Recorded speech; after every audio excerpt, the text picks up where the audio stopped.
আমাদের শুনতে ভালো লাগে না। আচ্ছা মায়ের আপনাদেরকে একটা কথা জিজ্ঞাসা করবো, সত্যি কথা বলবে? হ্যাঁ, টেনশনের কিছু নাই, ভয়ের কিছু নাই। আমার গ্যারেন্টি, আপনারা যদি হরিনাম সংকীর্তনে আপনারা যদি নৃত্য পর্যন্ত করে, আমার গ্যারেন্টি বাবারা আপনাদেরকে কিচ্ছু বলবে না, কিচ্ছু বলবে না। শুধুমাত্র আমার গ্যারেন্টি, প্রেমছে সকলে মিলে।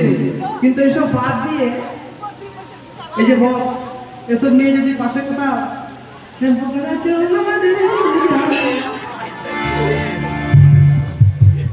বাবার বলে ঘরকে একবার আয়, একবার আয়, ঘরকে একবার আয়, তখন কিন্তু আমার কিচ্ছু খারাপ থাকবে না।